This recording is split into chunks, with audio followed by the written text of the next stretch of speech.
Salut à vous les entrepreneurs malins. Aujourd'hui, je vous parle d'un outil magique si vous êtes accro des listes en tout genre.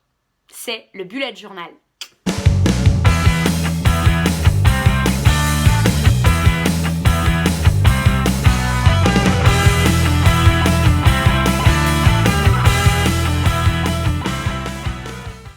Je pense qu'on est tous concernés par un truc dingue. Moi, j'entends tout le monde dire ça. Oh, j'ai plein de listes dans ma tête, j'ai plein de trucs à faire, je sais pas par où commencer.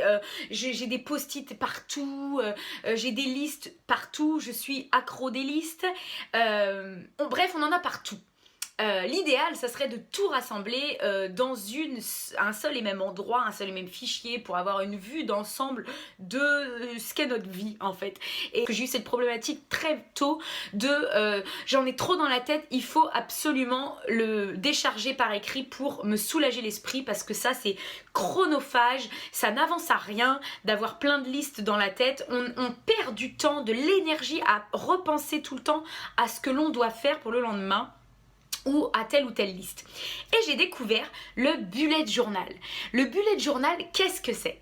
C'est un outil d'organisation par excellence. Il regroupe toutes les listes que l'on peut avoir dans nos têtes en même temps qu'un agenda et qu'un organiseur de vie à la semaine, au mois et à l'année. L'avantage du bullet journal, c'est qu'il peut être complètement personnalisable. Vraiment, on met ce qu'on veut dedans.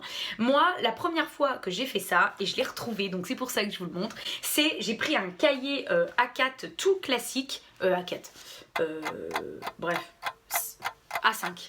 Bon, celui-là, 16 par 21 cm. Tout basique pour le faire. J'avais regardé une vidéo pour expliquer comment le faire, et je vais essayer de vous synthétiser ça pour que vous compreniez l'idée.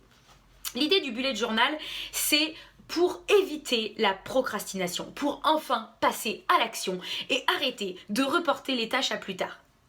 Un des avantages. Deuxième avantage du bullet journal, ça vous permet de tout recentrer dans le même cahier. La liste des idées lecture, la liste des recettes, la liste de vos idées cadeaux, la liste de vos vacances que vous faites à chaque fois sur vos notes mais que vous effacez.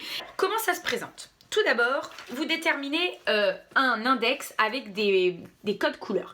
Les codes couleurs, c'est pourquoi ça va être pour votre planning à la semaine, à la journée. Vous allez avoir des indicateurs quand c'est fait, quand c'est pas fait. Enfin bref, vous déterminez les onglets que vous voulez. Ensuite, vous créez un index qui va vous permettre de vous retrouver dans les pages puisque le principe du bullet journal, c'est de ne jamais sauter de page. Donc, si vous avez une idée de liste, ah tiens, je vais faire une idée de liste d'idées recettes que je vois, vous la mettez à la suite, à la première page blanche qui arrive. Ensuite, vous déterminez votre vue d'ensemble de vos 6 prochains mois par exemple. Mais ça avec les gros objectifs que vous voulez atteindre. Donc là à l'époque, moi j'avais fait mars, avril, mai, juin, juillet, août. Voilà. Ensuite, ça c'est la base du bullet journal. On a la vue d'ensemble du mois que vous allez entamer. Le mois en cours, vous le notez ici, avec la vue d'ensemble de tous les jours et en gros, les grosses tâches que vous devez accomplir. Ici, ce sont des trackers. Alors les trackers, ça permet de faire quoi? Ça permet de, si on a envie de développer des habitudes ou de suivre certaines habitudes, on peut les noter et puis après, vous mettez des petites indications comme quand vous l'avez fait et à la fin du mois, ça vous donne un visuel de ce que vous avez fait et pas fait. Moi, par exemple, j'avais mis à l'époque footing,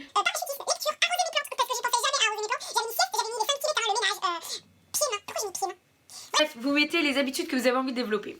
Ensuite, on a la phase des tâches à faire, des choses à accomplir sur le mois. Et là, vous dressez une liste complètement dans le désordre, peu importe, tant que ça vient, tout ce que vous voulez faire dans le mois, du petit détail au gros objectif. Vous notez tout.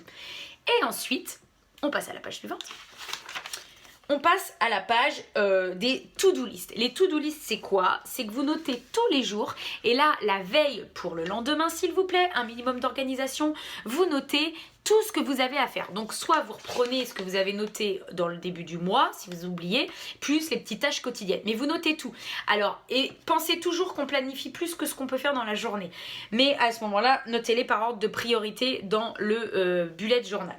Et moi, ce que je trouve magique avec ça, et ça m'a évité bien des fois de procrastiner, à la fin de votre journée, vous, quand vous planifiez pour le lendemain, vous checkez ce que vous avez fait dans votre journée. Tout ce qui est fait, vous mettez une petite croix verte. Et ce qui n'est pas fait, ce que vous n'avez pas fait, vous mettez par exemple, là je l'avais fait, une petite flèche rouge pour dire à reporter.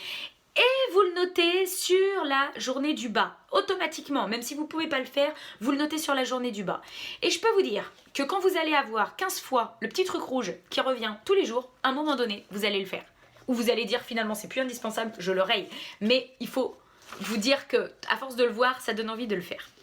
Ensuite, vous pouvez mettre par exemple le meilleur du mois, de votre mois, et tous les jours vous notez un peu comme une liste de gratitude. Donc ça, je trouve ça génial parce que quand vous relisez à la fin de votre mois, que vous faites le bilan, il y a toutes les choses positives qui sont ressorties dessus.